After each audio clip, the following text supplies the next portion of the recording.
안녕하세요. 덕질코치입니다. 이번 영상에서는 초, 중, 고 영어 학습에 대한 이런저런 이야기들을 좀 해보려고 해요. 제가 전문가는 아니지만 저희 아이가 지난 1학년 영어 내신에서 전교 1등을 하는 것을 보니 제가 그동안 아이들을 가르치며 깨달은 것들을 우리 구독자님들과 좀 공유해도 되겠다는 생각이 들더라고요. 지금부터 초, 중 등 단어, 문법, 읽기 등 영어에 대해 제가 경험으로 배운 것들을 두서없이 10가지 정도로 이야기해 보겠습니다.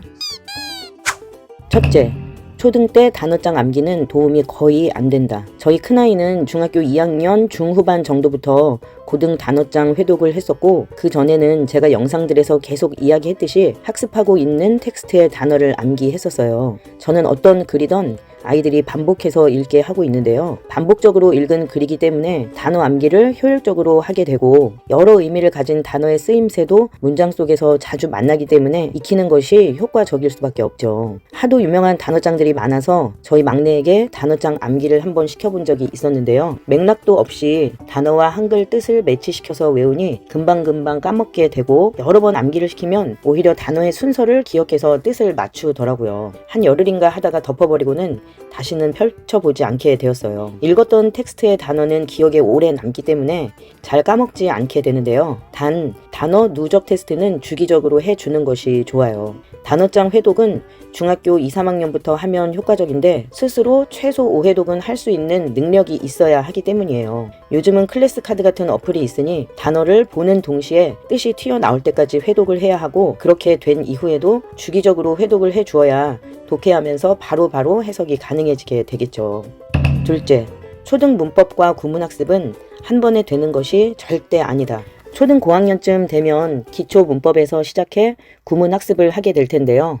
비동사, 일반동사, 조동사, 대명사, 품사 이런 기초 문법과 문장 요소와 문장 형식으로 시작한 구문도 들어가게 될 거예요. 그런데 생각을 해보면 우리들 중고등학생 때 배웠던 것들이죠. 초등 아이들이 절대 한 번에 이해하는 것이 아니에요. 정말 잘 가르쳐 준다고 해도 한두 번 듣고 자기 것으로 되는 것이 아니기 때문에 조금씩 가르쳐 주면서 훈련을 하며 쌓아 나가야 하는 것이죠. 특히나 특강 같은 것으로 품사나 문장 성분 같은 것을 한꺼번에 다 가르쳐주면 제대로 들어가는 것은 거의 없을 거예요. 읽기 학습을 꾸준히 하면서 스며들듯이 조금씩 반복적으로 가르쳐줘야 하는 것이죠. 사실 꼭 알아야 하는 영어 문법은 그렇게 방대한 양이 아니기 때문에 초등 고학년부터 하나의 교재로 회독을 하던, 또 여러 유형의 교재로 다양하게 학습을 하던 반복적으로 하다 보면은 중학교 한 2, 3학년쯤에는 거의 완성이 될 거예요. 한 3, 4년 잡고 여러 번 돌리면서 간다 이렇게 생각을 하면은 급한 마음도 조금 정리가 되실 거예요. 머리가 컸을 때 한 번에 배우면 좋지 않을까 할 수도 있을 텐데요. 초등 때 문법 이해력이 떨어지는 경우에는 그렇게 하는 것도 나쁘진 않겠지만, 어느 정도 이해력이 있는 아이들의 경우 미리 대비해두면 올라가면서 독해 위주의 학습만 집중해서 할 수가 있기 때문에 정말 크게 유리할 수밖에 없죠. 셋째,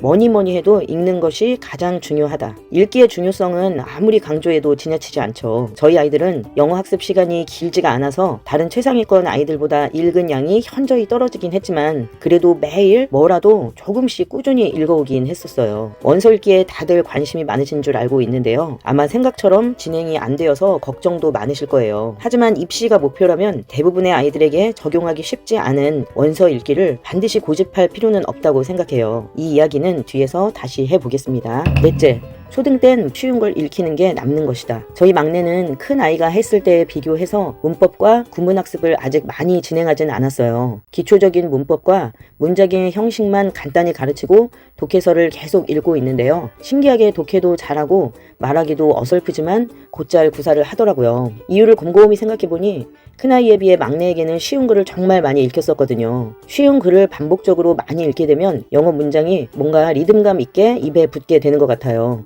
문장이 쉬우니까 문장 파악도 잘 할 수 있고요. 언제까지 쉬운 걸 읽게 하냐 싶겠지만, 항상 성장은 계단식이란 걸 기억해야겠죠. 쉬운 것으로 쭉 나가다 보면 어느 순간에는 실력이 점프하는 것이 보이거든요. 초등 아이들에게 수준을 크게 넘어선 글을 읽게 할 필요가 전혀 없어요. 물론 아이 수준에 터무니없을 정도로 쉬운 걸 읽히라는 건 아니죠. 재미도 없을 뿐만 아니라 실력 향상이 일어날 수 없을 거예요. 독해서에 단계가 있다면 이 정도면 우리 아이가 읽어 나갈 수 있겠다. 단어 한두 개 정도 모르더라도 잘 읽으면서 내용도 대충 파악하겠는데 이 정도 느낌이 드는 게 아이 수준에 쉬운 것이죠. 그 정도 난이도의 글을 더 이상은 읽을 필요가 없겠다 싶을 때 단계를 올려 나가면 되는 거죠. 그렇게 차근차근 올라가다가 중학교 2, 3학년 정도부터 좀 생각도 해야 될 정도의 조금 어려운 글을 읽으면 적정한 시기라고 생각해요. 어느 정도 구문도 잡혀 있을 시기니까요. 고등 모의고사 지문으로 시작하면 딱 좋은 시기겠죠. 다섯째, 이런 경우라면 원서 읽기 굳이 고집하지 마라. 저희 아이들은 초등 고학년 때 챕터북은 좀 읽었었고 이후로 소설을 한두 권 더 읽긴 했지만 중등부터는 거의 독해서 위주로만 읽기를 했었는데요. 원서를 계속 읽어 나가지 못했던 이유는 원서 읽기의 핵심은 재미와 양이라고 생각을 하는데 저희 아이들은 정말 재미를 느끼지 못했기 때문에 양을 늘려 나갈 수가 없었어요. 재미를 못 느낀 이유는 읽어온 양이 적었기 때문이기도 했지만 한참 한글 소설의 재미에 빠져 있어서 스토리만 따라가면서 읽게 되는 원서의 매력을 못 느끼더라고요.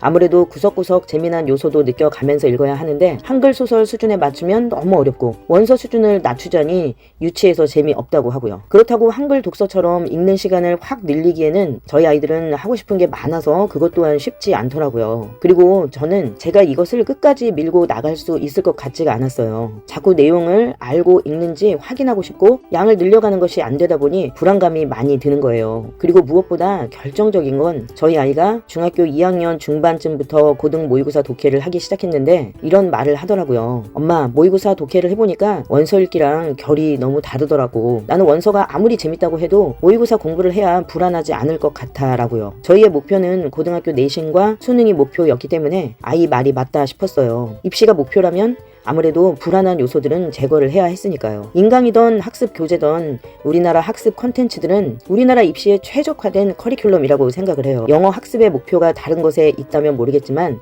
우리나라 입시가 목표라면 초중등 때 한글 독서를 꾸준히 하면서 문법과 구문, 단어, 독해를 꾸준히만 해나가면 내신과 수능 영어까지 목표를 충분히 달성할 수 있다고 생각해요. 부모와 아이 양쪽 모두 학습법에 신뢰를 가지고 있어야만 꾸준히 지속할 수 있는 것은 당연한 거 아니겠어요? 무엇으로 어떻게 학습해야 하는지도 중요하지만 신뢰를 가지고 꾸준히 끌고 갈 수 있는 교육관이 정말 가장 중요한 것이라고 생각을 해요.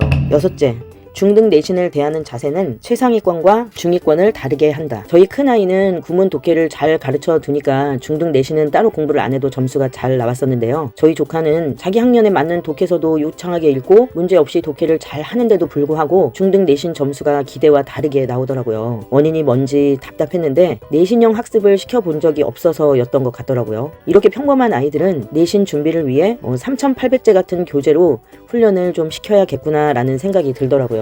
시험 범위에 해당하는 문법 개념을 찾아 문제 푸는 연습도 시키고 문제 유형에 익숙해지도록 말이죠. 물론 평소에는 구문과 독해 위주로 학습을 하다가 내신 범위가 나왔을 때 그 부분만 따로 학습을 해야 중고등 대비를 동시에 할 수 있을 거예요. 이제 마지막으로 고등 내신에 대한 이야기를 해보자면 대부분의 학교에서는 시험 범위가 교과서와 부교재, 모의고사 지문이 들어가게 되는데요. 영어 내신이 전교권이 되려면 거의 대부분의 지문이 암기가 되어 있어야 하더라고요. 이것이 가능하려면 고등에 와서 구문 공부나 처음 독해 학습을 하려고 하면 좀 힘들 수밖에 없을 거예요.